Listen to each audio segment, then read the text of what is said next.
اب بیوی کی کیفیت دیکھیں، رسول اللہ صلی اللہ علیہ وآلہ وسلم کی رحلت ہی کافی تھا یہ غم کہ تمام معمولات زندگی چھوٹ جائے، ہر چیز سے توجہ ہٹ جائے، صرف اس غم میں اور اس پریشانی میں اور اس حزن میں بی بی محو ہو جائے۔ اور بعض اسی طرح ذکر کرتے ہیں کہ بی بی کا کام صرف رونا تھا اور رونے کے علاوہ کچھ بھی نہیں تھا۔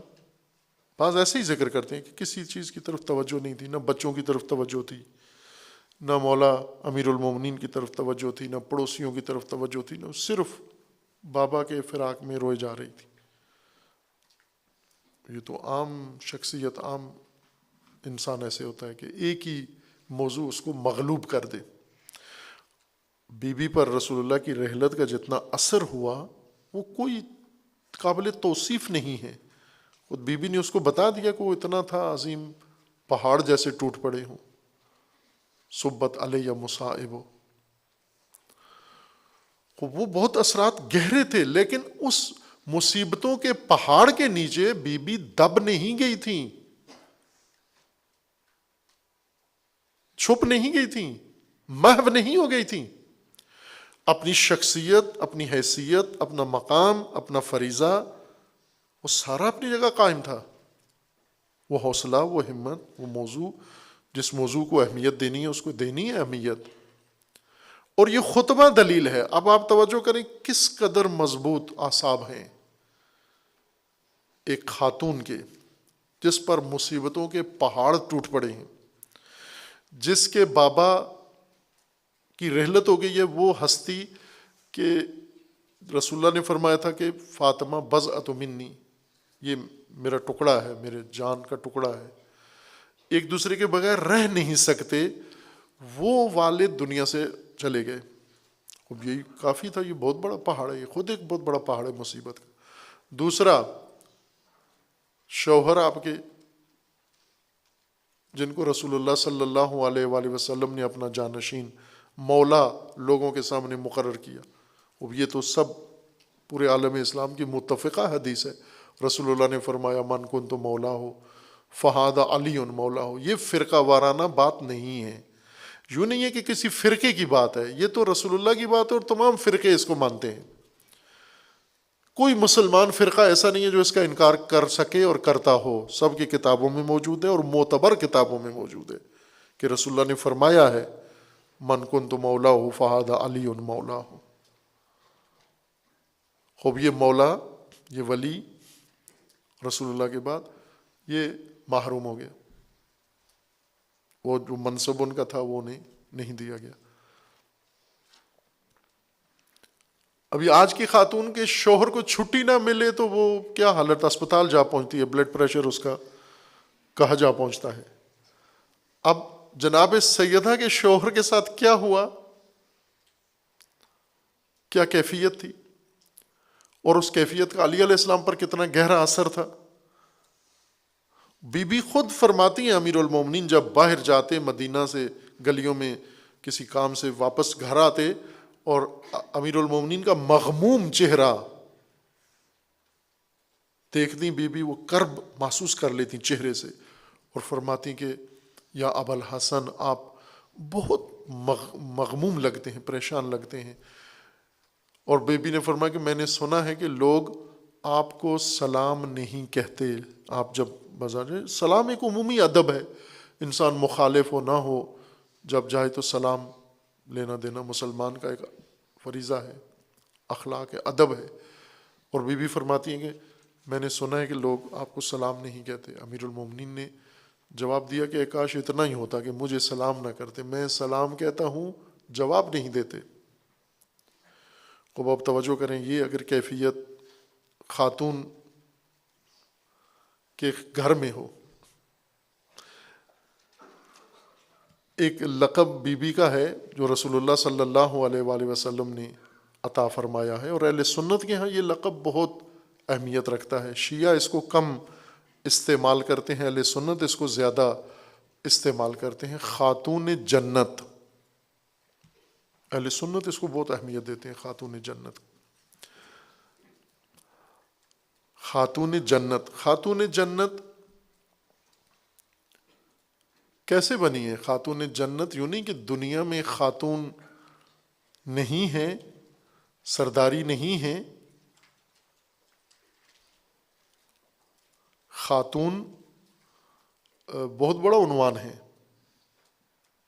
انشاءاللہ اگر مناسب ہوا، موقع ہوا تو وہ آپ کے کانفرنس میں عرض کروں گا کہ خاتون کس کو کہتے ہیں. خواتین، عورت کو خاتون کیوں کہا جاتا ہے؟ ابھی نہیں جاتے، بات نکل جائے گی، موضوع سے دور ہو جائیں گے ہم. کیا معنی و مفہوم ادا ہوتا ہے؟ سرداری. خاتون کا مطلب ہوتا ہے سرداری. خاتون جنت ہیں، یعنی جنت کی سردار ہیں. اب جنت کی سرداری دنیا سے محرومی کی صورت میں تو نہیں ہے کہ دنیا میں خاتون نہیں ہے، جنت کی خاتون ہے. خاتون دو عالم ہیں، دنیا و آخرت کی خاتون ہیں. دنیا و آخرت کی خاتون ہیں، نہ صرف خاتون جنت ہیں. پہلے خاتون دنیا بنے، پھر خاتون آخرت ہے. اب آپ توجہ کریں کہ خاتون جنت و خاتون دو عالم، اس کو ہم خاتون خانہ سمجھ بیٹھتے ہیں. خانہ دار خاتون ہوتی ہے، خاتون خانہ یعنی جس خاتون کی زندگی کی چار دیواری فقط اس کا گھر ہے، اس کے علاوہ کسی چیز سے اس کا کوئی تعلق نہیں ہے. یعنی محدود خاتون، ایک بالکل ہی پنجرے میں بند خاتون، خاتون خانہ. خاتون خانہ اور خاتون جنت یا خاتون دو عالم، بی بی دو عالم، دو جہان کی خاتون ہیں. دو جہان کی خاتون کے اعصاب خاتون خانہ جیسے نہیں ہوتے. دو جہان کی خاتون کی سوچ خاتون خانہ جتنی نہیں ہوتی. دو جہان کی خاتون کے دکھ اور درد خاتون خانہ والے نہیں ہوتے، اس کی خواہشات خاتون خانہ والی نہیں ہوتی. خاتون خانہ ایک بالکل یعنی بچے سے تھوڑی سی بڑی، 1.5 سال بڑی. چھوٹے بچے ہوتے ہیں نا، کن چیزوں سے خوش ہوتے ہیں چھوٹے بچے؟ کھلونے سے. خاتون خانہ وہ بھی انہی چیزوں سے خوش ہوتی ہے. اب وہ کھلونے اس کے کیا ہیں؟ کچن کی چیزیں دے دیں، خوش. چوڑیاں دے دیں، خوش. کپڑے دے دیے، خوش. جوتے خرید لیے، خوش. یہ خاتون خانہ ہے. پرس خرید لیا، خوش. بچہ کھلونے لے کے خوش، یہ گھر کے اسباب لے کے خوش. صوفہ آ گیا، خوش. سرخی پاؤڈر لے لیا، خوش. اور اگر اس کو گاڑی لے دیں تو پھر البتہ گاڑی لے دیں تو خاتون خانہ نہیں رہتی، پھر خاتون خیابان ہو جاتی ہے. خاتون خانہ تو اس وقت ہے نا جب گھر میں رہتی ہو. خاتون دو عالم، خاتون دو جہان. وسعت خاتون کی دیکھیں، سرداری کی، شخصیت کی وسعت. دو جہان. اب دو جہان پر جس کی حکومت ہو، سرداری ہو، جس کا ہیمنہ ہو، جس کا دبدبہ ہو، جو چھائی ہوئی اور حاوی ہو دو جہان پر، اس کو ہم خاتون خانہ سے کیوں موازنہ کرتے ہیں؟ کہ خاتون خانہ والے ان کی ترجیحات ہیں، خاتون خانہ والے ان کے مسائل ہیں، خاتون خانہ والے ان کے دکھ درد ہیں. آپ سنیں ذاکرین کو، خطباء کو، ممبریوں کو، وہ خاتون خانہ بنا کے پیش کرتے ہیں.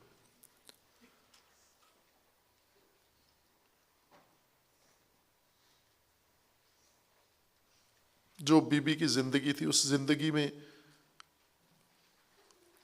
کل متاع کتنی تھی وہ.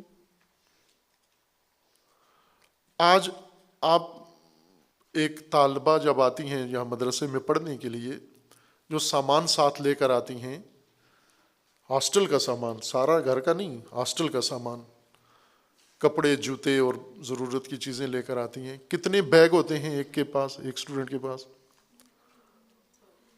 ایوریج اوسطاً کتنے بیگ لاتی ہیں؟ ہاں 2 سے 3 بیگ تو تقریباً ہوتے ہیں ہر کے پاس، 2 سے 3 بیگ۔ ایک اکیلی خاتون نے مدرسے میں رہنا ہے، اب مدرسے میں تو ساری چیزیں نہیں لاتا آدمی، صرف جوتے کپڑے لاتے ہیں اور وہ بھی محدود تعداد میں۔ خاتون دو جہان کی متاع دنیا آپ کے ہاسٹل کے سامان سے کم تھی۔ ایک چھوٹے بیگ میں سارا اثاثہ گھر کا آ جاتا تھا، چھوٹے سے بیگ میں۔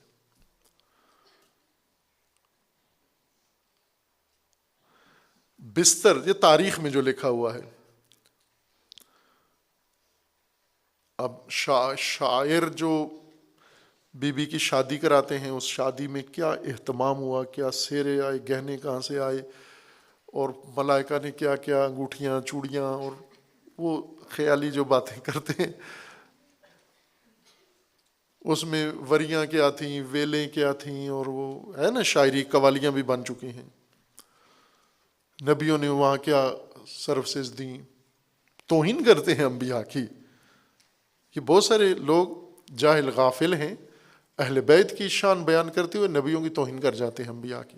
نہ کریں یہ کام۔ اہل بیت کی شان انبیاء کی توہین کے بغیر بھی کی جا سکتی ہے، اچھی کی جا سکتی ہے، بلکہ جتنا انبیاء کی شان بڑھائیں گے اتنا ہی اہل بیت کی شان زیادہ ہوگی۔ بی بی کی جو متاع، میں ایک نمونہ بیان کر دیتا ہوں کہ کیا سامان تھا ان کے گھر میں۔ بستر کیا تھا، بیڈ کیا تھا جس پہ سوتی تھی امیر المومنین اور جناب سیدہ، وہ خشک چمڑا تھا دمبے کا، بھیڑ کا۔ آج کل لوگ نہیں بناتے چونکہ زندگی بالکل بدل گئی ہے۔ جب پہلے زرعی اور مویشی پالنے والی زندگی تھی تو اکثر گھروں میں جا نماز یہ خشک چمڑا ہوتا تھا۔ مجھے خود یاد ہے ہمارے جو بزرگان تھے انہوں نے جا نماز کے طور پر، کپڑے کی جا نماز نہیں تھی، بھیڑ کا چمڑا خشک کیا ہوتا تھا انہوں نے، چونکہ نرم ہوتا ہے، سردیوں میں بھی زیادہ، ٹھنڈے علاقوں کے لوگ زیادہ یہ کام کرتے ہیں، تو وہ اس کو اوڑھنی بھی بنا لیتے ہیں، اسی کو مصلی بھی بنا لیتے ہیں، اسے بچھا بھی لیتے ہیں۔ یہ بی بی کا بستر تھا، یہ دمبے کا خشک چمڑا۔ دن کو اور استعمال میں آتا تھا، وہ میں نہیں بتاتا وہ کیا استعمال تھا۔ دن کو اور استعمال میں ہوتا تھا، وہ رات کو بستر ہو جاتا تھا۔ ایک چمڑا، ایک جلد۔ خاتون دو جہان ہے، خاتون خانہ نہیں ہے۔ خاتون خانہ کو بہت کچھ گھر میں سامان چاہیے، خاتون دو جہان کو کیا چاہیے، وہ کس چیز کی آرزو رکھتی ہیں، وہ کیا ہدف رکھتی ہیں، وہ کیا مقصد رکھتی ہیں۔ خاتون دو جہان، انسان اپنے حدود سے ذرا نکلے جو بنائی ہوئی ہیں کنویں سے، تو پھر وسعت کا اندازہ ہوتا ہے۔ اگر آپ چند خاندانوں کے سرپرست ہو جائیں، آپ چند خاندانوں کی خیر خواہ ہو جائیں، تو آپ کو کتنا شخصیت کے اندر وسعت لانے کی ضرورت ہے، ان سب کو تحمل کرنا۔ خاتون دو جہان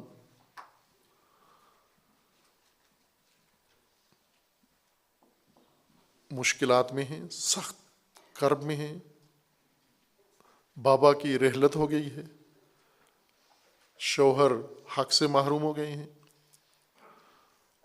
اور خود بھی اپنے حق سے محروم ہو گئی ہیں۔ فدق، وہ جو اثاثہ تھا وہ بھی لے لیا گیا۔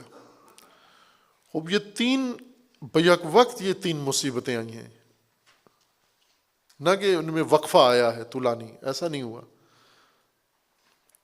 یہ سارے کام ایک ہفتے کے اندر اندر ہوئے۔ جو ہی رحلت ہوئی رسول اللہ کی، امیر المومنین اپنے حق سے محروم، اور جو ہی رحلت ہوئی رسول اللہ کی، فدق، حکم نامہ آیا واپس۔ تو آپ توجہ کریں، اتنے مختصر ٹائم میں اتنی بڑی مصیبتیں آئیں، اور ان مصیبتوں کو انسان دل میں رکھ کر اب گفتگو کا موقع ملتا ہے، تقریر کا موقع ملتا ہے، خطبے کا موقع ملتا ہے، تو اس خطبے میں کیا کرے گا وہ انسان جس کے اوپر یہ مصیبتوں کے پہاڑ ٹوٹے ہوئے ہیں؟ وہ کیا گفتگو کرے گا؟ چونکہ دکھ، درد، رنج یہ سب کو پیش آنا ہے. ہم نے دیکھا ہے بعض شہداء کے اموات، میت تو سب نے دیکھا ہے، چونکہ ایک موت سے ڈرے نہیں، میت کا نام آتے ہی کانپ جاتے ہیں ہم. موت کا ذکر ہی گھروں میں نہیں کرتے کہ کہیں فرشتہ موت اندر نہ داخل ہو جائے. موت کو کثرت سے ذکر کریں. دین کہتا ہے کہ کثرت سے موت کو ذکر کریں. موت کے ذکر سے انسان کی زندگی بنتی ہے. زندگی کے لیے موت کا ذکر ضروری ہے. ذکر سے مراد گفتگو نہیں، یاداشت، ذہن، توجہ. آئے دن میت ہوتے ہیں. میت والے گھر میں جائیں، جا کے مردوں کی حالت دیکھیں. جوان شخص ہوتا ہے، 2-3 بندوں نے اس کو سنبھالا ہوتا ہے، نڈال ہوتا ہے غم سے. اب بعض ممکن ہے نڈال نہ ہو، لیکن انہیں لوگوں کو دکھانے کے لیے کرنا پڑتا ہے کہ ہم بہت. مثلا کسی کا والد فوت ہو گیا ہے، جوان بیٹا ہے، نڈال لیٹا ہوا ہے، یہ باپ تڑپتا رہا دوائی کے لیے، اسپتال کے لیے، خرچے کے لیے، اس نے کبھی منہ نہیں دکھایا. اب مرتے ہوئے نڈال ہو گیا ہے. یہ تو ایکٹر ہے. اس کو کوئی دکھ غم نہیں، یہ صرف لوگوں کو دکھانے کے لیے گر رہا ہے اور لوگ سنبھال رہے ہیں اس کو. لیکن بعضوں کو واقعاً دکھ ہوتا ہے، واقعاً نڈال ہو جاتے ہیں. ایک شدید جھٹکا کسی کی موت کا لگتا ہے، انسان اٹھ نہیں سکتا، طاقت ختم ہو جاتی ہے. یہ واقعیت ہے. پہلے ہم پڑھتے تھے، یہ ہوتا ہے. میں خود اپنا یہ طالب علم ہمارا جو کرنٹ لگنے سے رحلت ہوئی، اس کی اتنا شدید مجھے اس کا جھٹکا لگا. واقعاً میں نے محسوس کیا کہ انسان کس طرح ناتوان ہو جاتا ہے. میں ٹانگوں میں ہمت نہیں تھی اٹھنے کی. اس جوان کا موت کا اتنا اثر ہوا. ہوتا ہے انسان پر کبھی کبھی ایسا شوق. وہ اولاد کی طرح ہیں طلاب، طالبات سارے ہمارے لیے. اگر یہ کہوں کہ اولاد سے بڑھ کر ہیں تو مبالغہ نہ سمجھیں اس کو، لیکن ہوتا ہے، اثر ہوتا ہے. بعضوں کے اوپر یہ اثر ہوتا ہے، ان کو سنبھالنا پڑتا ہے موت کے بعد. خوب موت، اتنی بڑی ہستی کی موت گھر میں ہوئی ہے. اگر محروم ہو کوئی گھر میں تو ایک کوہرام، سوگوار، عزا. جائیداد کسی کی لے لیں اور مصیبت، عذاب. لیکن پھر بھی سنبھلے ہوئے. امیر المومنین دیکھیں، کہیں بھی امیر المومنین کی کسی بات میں وہ غم ہے، کرب ہے، اضطراب ہے، لیکن مغلوب نہیں ہے اس کے سامنے. جناب سیدہ شدید غم میں ہے، لیکن یہ خطبہ کیا بتا رہا ہے؟ یہ خطبہ ایک ایسے انسان کا ہے جو بالکل طمانینہ کی حالت میں ہے، نفس مطمئنہ ہے. نفس مطمئنہ، اس کا سب سے بڑا مصداق تو حضرت سیدہ ہے. مطمئنہ لوگوں کو وہ دین کا سبق پڑھا رہی ہیں جو آج تک صدیاں گزرنے کے بعد بھی اس کو بیان کرنے کے لیے کوئی تیار نہیں ہے، سوچتے نہیں ہیں اس کی طرف کہ دین کے مقاصد ہیں، دین کے اغراض ہیں، دین کی غایات ہیں، دین کے اہداف ہیں. تمام دین ایک مقصد کے لیے آیا ہے. یہ جاننا بہت ضروری ہے کہ دین کس مقصد کے لیے آیا ہے. اور دینداروں کے ہاں یہ ابہام پایا جاتا ہے، سرگردانی، کنفیوز ہیں، مقصد ہے بھی یا نہیں، اگر ہے تو کیا ہے. خوب کچھ مقاصد یہ کہ دین آخرت کے لیے آیا ہے، دین اخروی دنیا کے لیے آیا ہے، یہ ایک مقصد ہے دین کا، یعنی دنیا میں دین کا کوئی مقصد نہیں ہے. اسی سے انسان کی دینداری میں فرق آ جاتا ہے. جیسا مقصد دین کا انسان کو بتایا جائے گا ویسا ہی اس کا دین بھی ہوگا، ویسی ہی اس کی دینداری بھی ہوگی.